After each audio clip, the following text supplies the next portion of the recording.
Number 17 में in the given figure if S is the mid point of P Q then S R, तो फिर आपने S R का distance find out करना है। अभी इस क्वेश्चन में हम कोशिश करेंगे कि हम शॉर्टकट करें, ठीक है। मैं आपको फिर भी इसकी पूरी कंप्लीट कैलकुलेशन बताती हूँ, ठीक है। अब पी क्यू है, अब अगर आपको एस का जो है एस के जो है पॉइंट्स फाइंड आउट करने हैं तो आपको मिड पॉइंट का फार्मूला यूज़ करना पड़ेगा, ठीक है। अब आपने क्या किया, यहाँ पर आपके पास आ जाएगा 4 और यहाँ -2/2, यहाँ पर आ जाएगा फर्स्ट, यहाँ पर 8 आ जाएगा, तो 2 4 टाइम 8, तो आपके पास एस के जो पॉइंट्स आ गए 1 4 आ गए, ठीक है। अब आपने ये डिस्टेंस फाइंड आउट करना है। मैं पहले आपको प्लॉट करके भी ये बता दूं, ठीक है, ताकि आपको जो है एक शॉर्टकट मिल जाए। अब आपके पास एस के पॉइंट्स आ गए 1 4, अगर मैं 1 4 और 1 -1 को प्लॉट करूं, ठीक है ना, तो आपको पता चल जाएगा कि इसका डिस्टेंस कितना है, यानी कितने यूनिट इसके बीच में कवर अप होते हैं। तो पहले मैं 1 -1 को प्लॉट करती हूँ, तो मेरे पास 1 और वाई एक्सिस पर आपके पास -1 है, ठीक है, ये आपके पास हो जाता है। फिर आपके पास एक्स एक्सिस पर 1 है और वाई एक्सिस पर आपके पास 4 है, ठीक है। अब आप देखिए इसके अंदर कितने जो आपके पास यूनिट है वो यहाँ पर इसमें जो है इनक्लोज हो रहे हैं, तो वो आपको पता चल जाएगा कि इसका डिस्टेंस कितना है। देखिए 1 2 3 4 5 यूनिट इसमें कवर हो रहे हैं, ठीक है। तो यानी कि ये एक डायरेक्ट मेथड भी है और एक शॉर्टकट आपके पास आ जाता है कि इसमें हमारे पास 5 यूनिट जो है वो जा रहे हैं, यानी इसका डिस्टेंस आपके पास 5 है। और अगर आपको प्रॉपर कैलकुलेशन में जाना है तो वो थोड़ा सा लेंथी हो जाता है, वो आप डिस्टेंस फार्मूला से भी निकाल सकते हैं। दोनों ऑर्डर पर अब आपको मिल गए हैं एस और आर, आप इनका डिस्टेंस फाइंड आउट करें तो आपके पास 5 यूनिट्स आ जाते हैं, ठीक है। डिस्टेंस को हम नेगेटिव नहीं लेते, ठीक है, हम डिस्टेंस की वैल्यू को पॉजिटिव ही लेते हैं। Number 18, if distance between 2 points A and B is 20 unit then find the value of C, ठीक है। अब डिस्टेंस की वैल्यू दी, यानी ए बी जो डिस्टेंस है, हम अब मैंने आपको कहा था कि हम डिस्टेंस को यूं भी लिख सकते हैं, ठीक है, हम डिस्टेंस को यूं भी लिख सकते हैं। तो मतलब यही है कि ये आपके पास डिस्टेंस है, तो इसकी वैल्यू दी हुई है और वो कितनी दी हुई है 20 यूनिट्स, तो यहाँ पे हम लगा लेते हैं 20। अब हमने सी की वैल्यू फाइंड आउट करनी है। अब हम इसी डिस्टेंस के फार्मूला से जो है फाइंड आउट करेंगे, 0 - c हो जाएगा और यहाँ y2 की वैल्यू -1 -10 हो जाएगा, ये -c होल स्क्वायर हो जाएगा, ये -11 होल स्क्वायर हो जाएगा, ठीक है। ये 20 आ गया, आपके पास c का स्क्वायर आ गया और आपके पास 121 आ गया। अब आपने क्या करना है, आपने जब स्क्वायर रूट हटाना होता है तो दोनों साइड पर आप स्क्वायर लेंगे, ठीक है। यहाँ पर आपके पास 400 बन गया, ये आपके पास अब स्क्वायर रूट से ये वैल्यू जो है अब आप बाहर लिख सकते हैं, ठीक है। अब आप प्रॉपर सोल्यूशन करेंगे इसका, ये आपके पास आ गया c² + 121।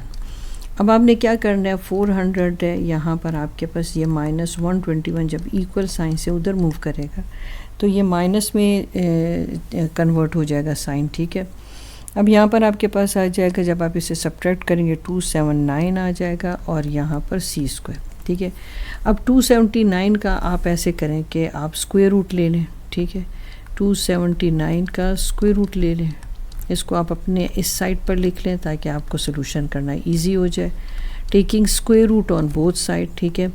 जब आपने किया तो ये तो कैंसिल हो गया, इसके आपने फैक्टर्स बना लिए, ठीक है, ये आपके पास फैक्टर्स बन गए, 3 के पेयर बन गए तो 3 स्क्वायर रूट से बाहर हो गया और 31 जो है आपके पास है वो स्क्वायर रूट के अंदर ही आ गया, ठीक है। 3 और स्क्वायर रूट के अंदर आपके पास 31 आ गया, यानी सी की वैल्यू आपके पास निकल आई। अब इन ऑप्शंस में अब आप देखेंगे कि कहाँ पर आपके पास ये वैल्यू, तो आपके पास बी ऑप्शन करेक्ट है। ये नेक्स्ट MCQs देख रहे हैं, ठीक है। The length of the hypotenuse of XYZ whose vertices are आपको गिवन है। हम ऐसे करते हैं कि हम जल्दी करने की उसमें कि क्योंकि हमारे MCQ से कोशिश करते हैं कि हम एक शॉर्टकट निकाल लें, तो हमारे पास ग्राफिक मेथड है, ठीक है। अब आप इसको प्लॉट कर लें, 1 2 3 4 5 6 7, ठीक हो गया। अभी आपने यहाँ पर भी लिख लें -1 -2 -3, यहाँ 1 2 3 और 4। अब हम इसे प्लॉट करेंगे, ठीक है। 7 x एक्सिस पर 7 और y पर आपके पास 4 आ रहा है, ठीक है। फिर एक्स एक्सिस पर आपके पास 7 है और ठीक हो गया। फिर एक्स एक्सिस में -3 है और वाई में आपके पास 1 है। अब आपने इन पॉइंट्स को क्या कर लेना है, ज्वाइन करना है, ठीक है। तो वो आपको एक तरह से जल्दी पता चल जाएगा कि मेरे पास जो पॉइंट्स है वो कहाँ कहाँ पर हैं और कौन सा इसमें बेस है, कौन सा परपेंडिकुलर, कौन सा इसमें आपके पास हाइपोटेन्यूज है। अब ये देखिए आप इन पॉइंट्स को इससे ज्वाइन करें तो आपको ख़ुद ब खुद ही पता चल जाएगा कि ये आपके पास हाइपो कौन सा है इसमें, ठीक है। ये देखिए अब आपको साफ दिखाई दे रहा है कि अगर आप इन पॉइंट्स को देखें तो ये आपके पास एक तरह से kind of right angle triangle है। ये देखें ये बेस परपेंडिकुलर और ये हाइपो है। अब ये जो पॉइंट आपके पास आए थे आप इन पॉइंट्स को लिख भी दें तो वो आपके लिए और भी क्लियर हो जाएगा। आपने 7 और 4 लिया था तो इसको मैं ले लेती हूँ ए, इसको बी और इसको थर्ड पॉइंट को सी। तो जो पहला पॉइंट हमारे पास आया था ए है, फिर आपके पास 7 और 1 के साथ आया था ये पॉइंट बी और लास्ट में आपके पास आ गया था पॉइंट सी। इसका मतलब है कि आपके पास ए सी जो है वो हाइपोटेन्यूज है और उसी की लेंथ आपने फाइंड आउट करनी है। अब हाइपो की लेंथ हमने कैसे फाइंड आउट करनी है, अब हम इसकी वैल्यू लिखेंगे और डिस्टेंस के फार्मूला से इसको जल्दी से निकालेंगे, ठीक है। अब आपने क्या करना है, -3 और ये आपके पास -7 आ जाएगा, ठीक है। अब आपको फार्मूला ऐसी भी याद है क्योंकि अब वहाँ पर आपने MCQs वाले काम में आपने देर नहीं करनी, ठीक है ना। ये आपने जल्दी करेंगे तब आप इसका सलूशन निकाल सकेंगे, ठीक है। ये आपके पास 100 आ जाता है, ये आपके पास 9 आ जाता है, तो आपके पास आ जाएगा 109। अब इसका ऑप्शन आपके पास है और ये ऑप्शन नंबर सी इसका आंसर है।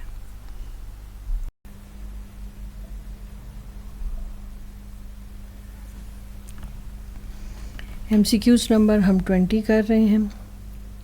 The midpoint of the hypotenuse of a right angle triangle with vertices मैंने ABC नाम उनको दे दिया है 4021 और -1 और -5, ठीक है।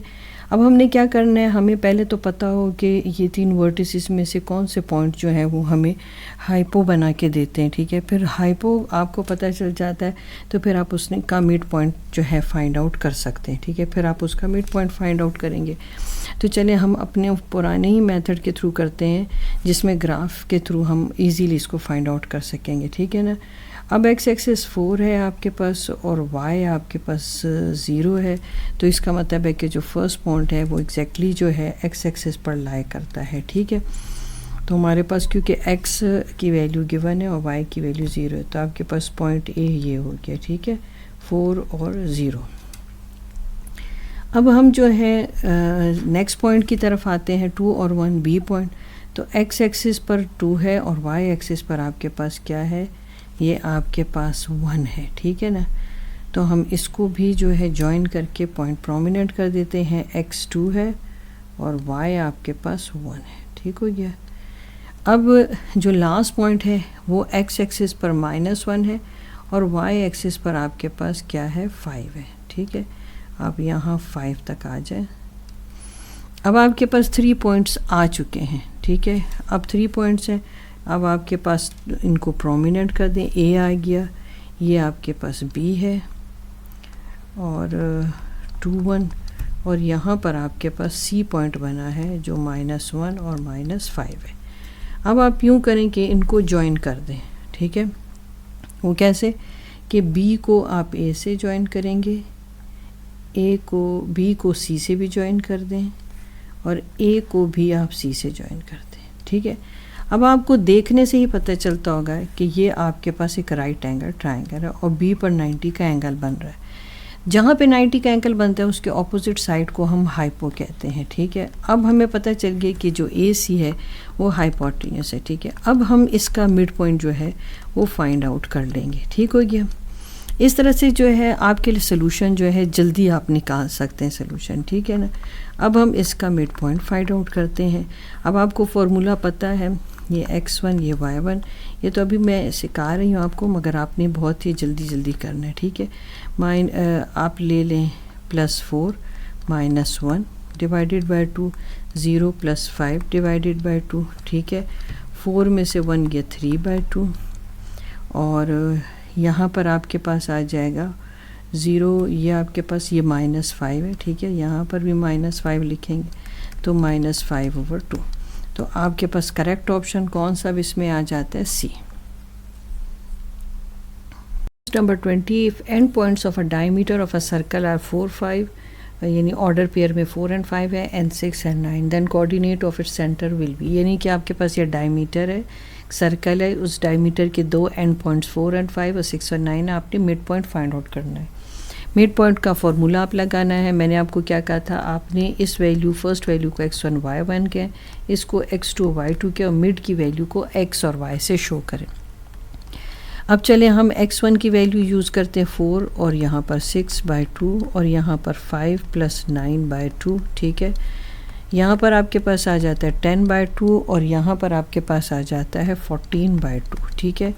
यहाँ पर आपके पास आता है 5, और यहाँ पर आपके पास आ जाता है 7। अब आपके पास अगर कोई ऑप्शन 5, 7 है तो वो इसमें करेक्ट है, ठीक है, यानी कि आपके पास मिड पॉइंट डायमीटर के आ गए, तो आपके पास ऑप्शन सी करेक्ट है।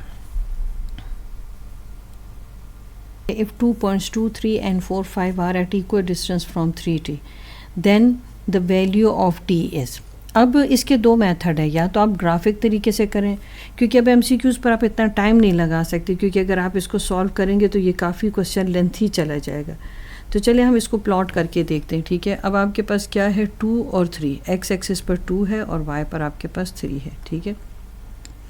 फिर आपके पास 4 और आपके पास y एक्सिस पर 5 है, ठीक हो गया, ये यहाँ पर आ गया। अब ये दो पॉइंट्स हो गए, ठीक है ना। अब हम ऐसे कर लेते हैं कि इनको प्रोमिनेंट कर लेते हैं, और फिर हम ये थर्ड पॉइंट जो है प्लॉट करते हैं 3t, ठीक है। फिर देखते हैं कि ये यहाँ पहला इसको हम कर लेते हैं a, इसको b कर लेते हैं, ठीक है। इस पॉइंट को हम c कह लेंगे। तो हमने पहले प्लॉट किया a, ठीक है, फिर हमने b प्लॉट किया। अब हमारे पास c जो है वो यहाँ पर 3 है, ठीक है, c हमारे पास 3 है, और हमने क्या करना है कि हमारे पास y एक्सिस की वैल्यू तो है नहीं, ठीक है। तो हमने वो जो, जब हम इनको जॉइन करेंगे, यहाँ पर इसको जॉइन कर देते हैं, ठीक हो गया। जब हम इसको जॉइन करेंगे तो अब देखते हैं कि इसका मिड पॉइंट और इसका मिड पॉइंट कहाँ पर आता है, ठीक है ना। तो हम इसको यहाँ से चेक करते हैं। अब यहाँ से ये हमने इसको एक्सटेंड किया, ठीक है, यहाँ से तो ये 3 आ गया। अब यहाँ से y पर आपके पास 4 है मिड पॉइंट, यानी कि ए बी का मिड पॉइंट। अगर आप नोटिस करें, मैंने ये दोनों को जॉइन इसीलिए किया, if 2 points A B are at equal distance, यानी कि वो दोनों जो है इक्वल डिस्टेंस पर हैं, ठीक है। कहाँ से? उस पॉइंट पर जो सी पॉइंट है।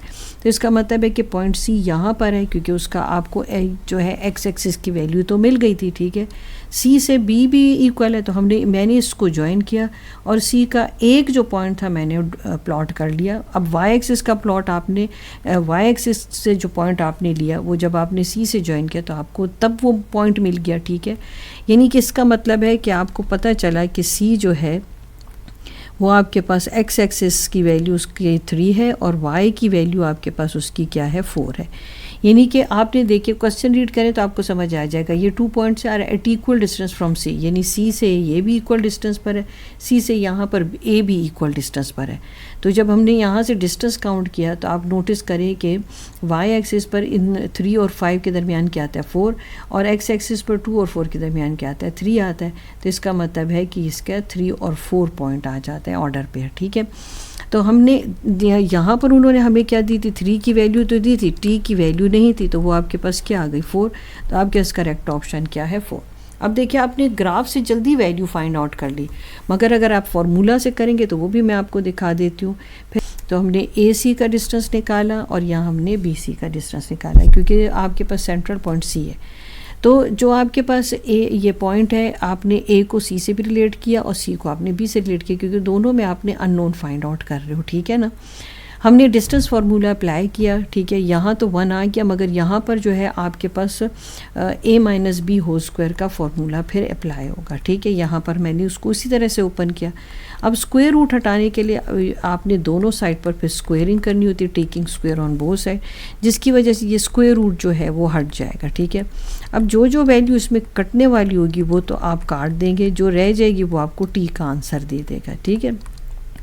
अब ये जो है MCQs के लिए इतना टाइम तो होता नहीं है कि आप ये जो है इतनी लंबी लंबी कैलकुलेशन कर, ये 1 आप इधर लेकर आएंगे, ठीक है, तो ये आ जाएगा आपके पास -1 टी स्क्वायर। जब इस साइड से इस साइड पर आएगा ये भी माइनस हो जाएगा, ठीक है। 6t को आप इधर रहने दें, 10t को आप इधर ले आए तो ये 10t प्लस हो जाएगा।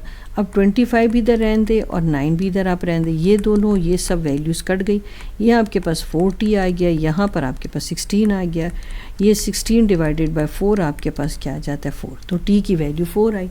और यही चीज़ हमने ग्राफ से निकाली और यहाँ पर हम इतनी लंबी कैलकुलेशन के बाद जो है 4 जो है निकाल रहे हैं, जबकि वहाँ पर हमने ग्राफ से जो था बहुत जल्दी ही t की वैल्यू फाइंड आउट कर ली, यानी कि x की वैल्यू तो गिवन थी, ठीक है ना, मगर हमारे पास जो y की वैल्यू थी नहीं थी। और जबकि उन्होंने कह दिया था कि पॉइंट C एक ऐसा पॉइंट है जिसका B से भी और A से इक्वल डिस्टेंस पर है, ठीक है ना, तो आपके पास ऑप्शन बी करेक्ट है। अब हम 23rd MCQs देख लेते हैं। A point P XY is at equal distance from both the axes and lies in the third quadrant। तो देखो उन्होंने आपको पहले ही बता दिया वो थर्ड क्वाड्रेंट पे लाई करता है और थर्ड क्वाड्रेंट पे वैल्यू दोनों नेगेटिव होती है। If it is at a distance of 4 unit from y axis, देखो क्या ना, and then its coordinates are, यानी कि x एक्सिस और y एक्सिस से दोनों ही वो इक्वल डिस्टेंस पर है। उसने आपको कह दिया, ठीक हो गया ना, इक्वल डिस्टेंस पर है, ठीक है, और थर्ड क्वाड्रेंट पर है, तो थर्ड क्वाड्रेंट पर है, इक्वल डिस्टेंस पर है और आपके पास 4 यूनिट है, 1 2 3 4 यूनिट है, 1 2 3 4 यूनिट y एक्सिस, और थर्ड क्वाड्रेंट पर है, तो इसका मतलब है यहाँ पर भी वैल्यू आपके पास -4 है, यहाँ पर भी वैल्यू -4 है, यानी कि दोनों आपके पास x y नेगेटिव है। तो कौन सा ऑप्शन आपके पास ठीक है, डी ऑप्शन। नंबर 24 हम कर रहे हैं। A line A B intersect x axis at C with the distance of 3 unit from the origin, ठीक है।